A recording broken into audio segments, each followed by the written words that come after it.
Bienvenue dans Comment devenir, le podcast proposé par Aérométiers qui vous emmène dans les coulisses des métiers de l'aéronautique et du spatial, de l'aérien et de l'aéroportuaire.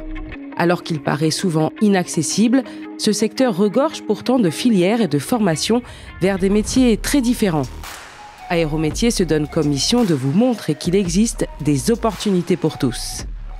Dans chaque épisode, découvrez des témoignages inspirants d'hommes et de femmes qui ont osé rêver grand, surmonter des obstacles et qui font aujourd'hui le métier de leurs rêves. Que vous soyez un jeune rêveur ou une jeune rêveuse ou simplement curieux ou curieuse d'en savoir plus, ce podcast est fait pour vous. Épisode 2, comment devenir pilote ?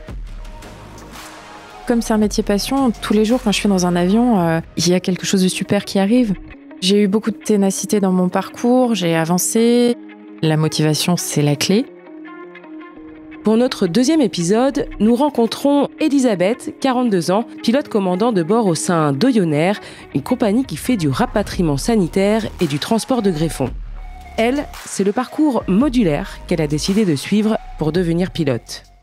Salut Elisabeth, merci de nous accueillir sur ton lieu de travail ici à l'aéroport d'affaires de Lyon-Bron.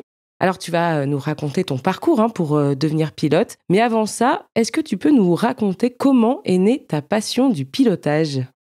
J'ai fait un baptême de l'air à l'âge de 15 ans au Danemark avec mes parents. Et quand je suis descendue de l'avion, j'ai dit ça sera mon métier. Je veux faire ça plus tard quand je serai grande. Et puis ensuite, donc pour le Noël qui est arrivé après, mon père m'a offert un baptême de l'air ici à Lyon-Bron. Et en descendant de l'avion, j'ai confirmé ce que je voulais faire et la passion est née comme ça. Mes deux parents sont pas du tout du métier. Donc c'était une grosse découverte et une révélation professionnelle. Le déclic, le côté technique, le voyage, le fait de voir tout d'en haut et tous les décors en fait. Ça a été ce qui m'a séduit. J'ai tout de suite aimé ça, j'ai tout de suite accroché avec ce milieu. En fait, on peut parler de coup de foudre. Complètement. Ah oui, c'est un vrai coup de foudre professionnel et de toute façon, j'avais décidé à ce moment-là que ce serait mon métier contre vents et marées. S'il fallait se battre, c'était pas un problème. Alors, devenir pilote, tout le monde le sait, c'est pas donné à tout le monde. Comment tu t'y es pris, toi ? Quel parcours t'as décidé d'emprunter ? Alors, mon parcours, donc j'ai fait ce baptême de l'air. Ensuite, je me suis inscrite à l'aéroclub. J'ai passé, à l'époque, ça existait, c'était le brevet de base, ça n'existe plus. Ma maman a attendu pendant des heures sur le parking dans sa voiture à Bron que je finisse de voler avec mon instructeur. J'ai ensuite passé mon brevet de pilote privé, qui existe toujours, qui s'appelle le PPL aujourd'hui. Et j'ai monté mes heures progressivement. Et suite à ça, j'ai passé mon bac parce que j'étais quand même à l'école. J'avais mon bac STT. On m'a dit qu'il valait mieux avoir un bon bac STT qu'un mauvais bac S. Allons-y. Et du coup, j'ai fait un très bon bac STT. Après le bac, il y a eu la partie ATPL théorique. Donc l'ATPL théorique, c'est 14 modules.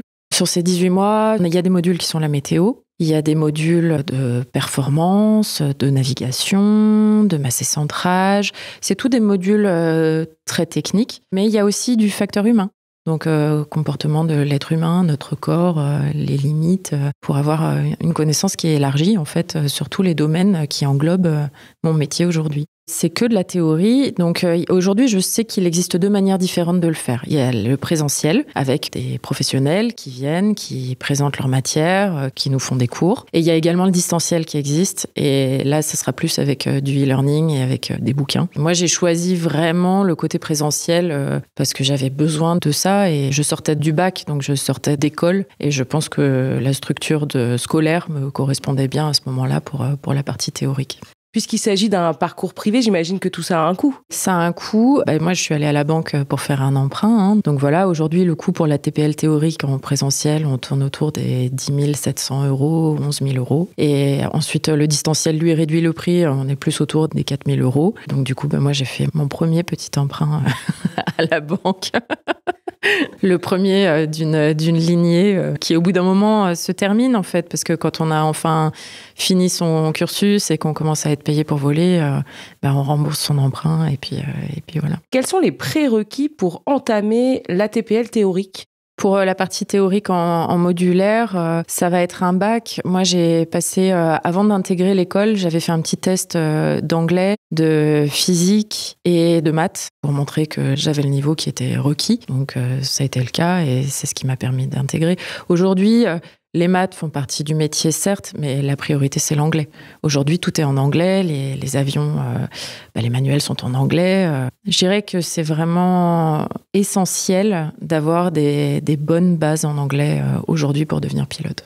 Avant de se lancer dans cette voie, il faut avoir une appétence pour les matières scientifiques, j'imagine ? C'est sûr, cette appétence scientifique, on ne peut pas faire sans. Elle fait quand même partie du milieu, il y a du technique, il y a du manuel aussi. On a des métiers technico-manuels, donc on a besoin des deux. Une bonne coordination est indispensable. Alors, ce qu'il faut rappeler, c'est qu'en prenant cette voie-là, il faut aussi s'assurer de réaliser ses heures par ses propres moyens, c'est ça ? Alors, j'ai fait mes heures de manière perso. Alors, il y a des heures qui ont été payées. À l'époque, l'aéroclub, quand on donnait un coup de main les week-ends, on était du coup un petit peu prioritaire pour faire les convoyages techniques pour emmener les avions en maintenance. On créditait des heures de vol après un certain nombre de week-ends à donner un petit coup de pouce. Mais c'est surtout les vols pour emmener l'avion en maintenance qui ont participé à monter mes heures progressivement. Et puis après, entre jeunes aussi, dans l'aéroclub, on a volé entre nous. Du coup, ça coûtait quand même moins cher. On divisait les prix par 2, par 3, par 4, en fonction de combien on était à bord. Je vais en avoir besoin de ces heures parce que pour rentrer en formation, il faut un minimum de 160 heures de vol. Et il faut aussi avoir fait la partie vol de nuit avant de pouvoir intégrer pour la formation pratique. Donc, de toute façon, ces heures de vol-là, il faut les faire. Après l'ATPL théorique, il faut donc poursuivre avec l'ATPL pratique. Tu nous expliques un peu dans les détails ? Une fois que j'ai fait mon ATPL théorique, je suis revenue sur la région lyonnaise et j'ai donc continué à voler parce qu'il me manquait des heures pour pouvoir intégrer pour la partie pratique. Donc il y a l'ATPL théorique, le CPLIR et ensuite, quand le cursus le permet, on valide notre ATPL théorique en ATPL pratique. Ça vient avec un peu d'expérience. Bon, là aussi, j'imagine que tout ça a un prix. Comment t'as fait, toi ? Ensuite, je suis retournée à la banque, donc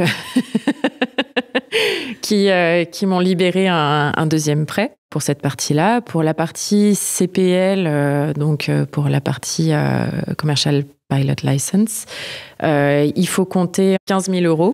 Donc ça, c'est dans la fourchette haute. Ensuite, pour la partie IR, il faut compter dans les 25 000 €. Donc ça commence à faire des montants qui sont quand même considérables. Ensuite, pour la partie MCC, donc là, il faut compter 7 000 €. Et pour la partie UPRT, il faut compter environ 2 500 €. Donc le montant total de la formation, que ce soit tout mélangé, ATPL théorique jusqu'à l'UPRT, on va compter un budget, ça fait à peu près 60 000 €. Bon, si je comprends bien, la voie modulaire, la voie privée, a ses inconvénients, comme le prix, mais ça a aussi des avantages, non ? Je dirais que l'avantage de cette formation-là, c'est que je prêche une convaincue, c'est ce que j'ai fait. Mais j'ai commencé à voler jeune et je savais que ça me plaisait. Donc déjà, je suis arrivée sur ce secteur-là en sachant que j'aimais le futur métier que j'allais faire. Ça a un autre avantage, c'est que comme on arrive déjà avec 160 heures de vol plus le vol de nuit, la formation pratique nous emmène aux alentours des 200... On a plus de 200 heures de vol quand on sort de ces formations-là. Et pour embaucher, aujourd'hui je suis dans la position de faire des embauches, mais je ne peux pas embaucher des pilotes avec moins de 200 heures de vol. Donc ils ont un parcours qui correspond à l'expérience que j'attends. Alors on l'a vu, tu es passé par de nombreuses étapes avant de devenir officiellement pilote. Est-ce qu'à un moment, tu as voulu abandonner ? Non, parce que je voulais en faire mon métier. Donc non, c'était une idée fixe et coûte que coûte, j'y arriverai. Donc non, j'ai jamais douté. Je me suis donné les moyens, j'ai avancé et puis ça a marché. Je pense que la clé, c'est de se former tout le temps. La clé, c'est d'avancer et pas rester sur des acquis qu'on a eus. C'est ce qui va permettre peut-être de se créer un poste plus tard dans le futur. Est-ce qu'il y a quelque chose en particulier qui t'a marqué pendant ton parcours ?